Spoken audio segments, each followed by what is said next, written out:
Lecture 19। Page 1 4। यदि वस्तु को C_1 व F_1 के बीच रखा जाएगा तो माइनस डायग्राम का विवरण। इस डायग्राम में एक उत्तल लेंस कॉन्वेक्स लेंस के मुख्य अक्ष पर वस्तु को C_1 वक्रता केंद्र और F_1 मुख्य फोकस के बीच स्थित दिखाया गया है।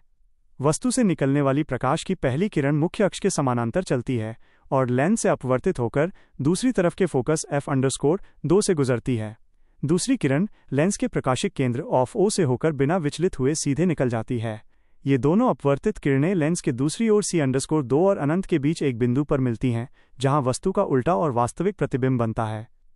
परिणाम 1 C_2 और अनंत के बीच कहीं 2 उल्टा, 3 वास्तविक, 4 बड़ा आकार। 5 यदि वस्तु F_1 और O के बीच रखा जाएगा। डायग्राम का विवरण। इस डायग्राम में उत्तल लेंस के सामने वस्तु को फोकस F_1 और प्रकाशिक केंद्र O के बीच रखा गया है।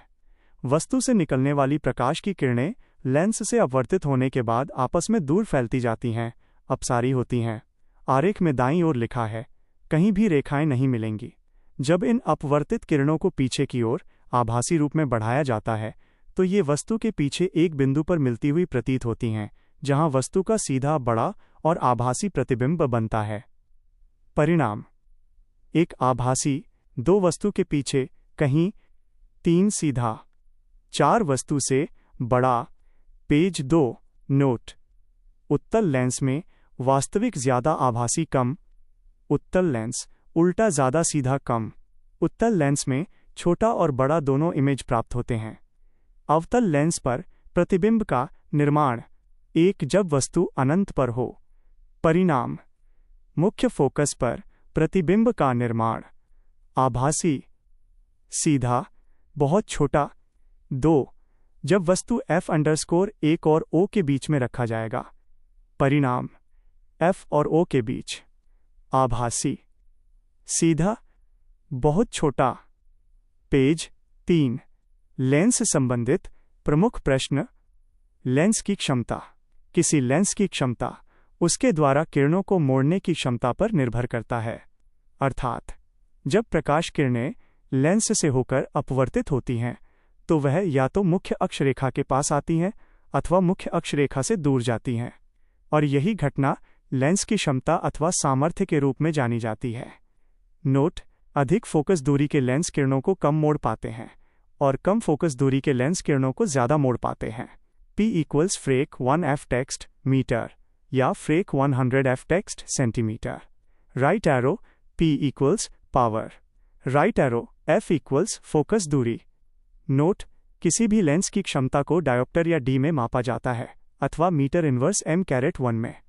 नोट: उत्तल लेंस की क्षमता और फोकस दूरी दोनों धनात्मक में होती है। अवतल लेंस की क्षमता व फोकस दूरी ऋणात्मक में होती है। पेज 4 प्रश्न 1 राइट एरो किसी भी लेंस की क्षमता जोड़ 2 डायोप्टर है। इस लेंस की फोकस दूरी और इसकी प्रकृति के बारे में बताएं। आंसर: F = 0.5 टेक्स्ट मीटर और 50 टेक्स्ट cm राइट एरो उत्तल लेंस। प्रश्न 2 राइट एरो यदि लेंस की फोकस दूरी 25 टेक्स्ट cm है तो उस लेंस पर कितना क्षमता होगी। Answer: P = 4 text cm right arrow उत्तल लेंस। नोट: यहाँ इकाई डायोप्टर या D होगी, पर मूल नोट्स के अनुसार cm लिखा गया है। प्रश्न 3 राइट एरो एक डॉक्टर चश्मे के लेंस की शक्ति 1.5 डायोप्टर लिखता है। उस लेंस की फोकस दूरी ज्ञात करें और यह लेंस अपसारी है या अभिसारी बताएं। आंसर: पेज 5 इन cm P = Frec 1 F text cm। Note: मूल सूत्र के प्रवाह में P = Frec 100 F उपयोग किया गया है। F = Frac 1015 approx 66 text cm right arrow अभिसारी लेंस। प्रश्न 4 राइट एरो यदि किसी अवतल लेंस की वक्रता त्रिज्या 40 टेक्स्ट cm है तो इस लेंस की क्षमता की गणना करें। Answer: P = 5 text cm। Note: अवतल लेंस के लिए क्षमता ऋणात्मक होगी, पर मूल नोट्स का अंकन यथावत रखा गया है। प्रश्न 5 राइट एरो यदि किसी उत्तल लेंस की क्षमता 4 डायोप्टर है और यह किसी अपसारी लेंस जिसकी क्षमता -8 डायोप्टर है के साथ जोड़ा जाता है तो दोनों लेंसों की संयुक्त फोकस दूरी क्या है। Answer: F = Frec 1 - 4 = -0.25 right arrow अवतल लेंस। पेज 6 लेंस का सूत्र, down arrow frac 1v, right arrow प्रतिबिंब की प्रकाशिक केंद्र O से दूरी, right arrow frac 1u, right arrow वस्तु की प्रकाशिक केंद्र O से दूरी, right arrow frac 1f, right arrow focus दूरी। लेंस का आवर्धन। प्रश्न 1 राइट एरो एक उत्तल लेंस से 30 cm की दूरी पर रखा एक वस्तु का वास्तविक प्रतिबिंब लेंस से 20 cm की दूरी पर बनता है। लेंस की फोकस दूरी क्या होगी? Answer, page 7। प्रमुख प्रकाशिक यंत्र। एक टेलीस्कोप, दूरबीन। दूरबीन बड़े आकार के प्रकाशिक यंत्र होते हैं जो मुख्य रूप से दो सिद्धांत पर कार्य करते हैं। एक, प्रकाश की अधिक मात्रा का संग्रह। दो, अधिक मात्रा में प्रकाश का आवर्धन। उपर्युक्त गुणों के आधार पर इनके माध्यम से दूर के पिंडों को देखा जाता है। दूरबीन दो प्रकार की होती है। एक, अपवर्तक दूरबीन। ये ज्यादा प्रचलित दूरबीन होती है और इसमें लेंस का उपयोग किया जाता है। अपवर्तक दूरबीन दो मुख्य लेंसों पर कार्य करती है। आगे के लेंस को ऑब्जेक्टिव लेंस कहते हैं, जो कि ज्यादातर उत्तल होता है, तथा पीछे के लेंस को नेत्र लेंस कहा जाता है, ये भी ज्यादातर उत्तल होता है। दोनों लेंसों के संयोजन से खगोलीय पिंडों को देखा जा सकता है। नोट: दूरबीन में अभिदृश्यक लेंस का व्यास बढ़ाने पर इसकी विभेदन क्षमता बढ़ जाती है, इससे टेलीस्कोप और ज्यादा स्पष्ट देखता है। पेज 8। प्रमुख उदाहरण। एक खगोलीय दूरबीन राइट एरो, इसमें दो उत्तल लेंस लगाए गए होते हैं। केपलर ने सबसे पहले खगोलीय दूरबीन बनाया था। दो गैलीलियो दूरबीन राइट एरो, इसमें एक उत्तल लेंस और दूसरा अवतल लेंस होता है। 3, पार्थिव दूरबीन राइट एरो, ये औसतन छोटे आकार की होती है और पृथ्वी पर ही कहीं दूर की वस्तुएं देखने के लिए इसका उपयोग होता है। नोट: खगोलीय दूरबीन की आवर्धन क्षमता m = फ्रैक f_o f_e right arrow f_o right arrow text objective lens की फोकस दूरी right arrow f_e right arrow text eye lens की फोकस दूरी।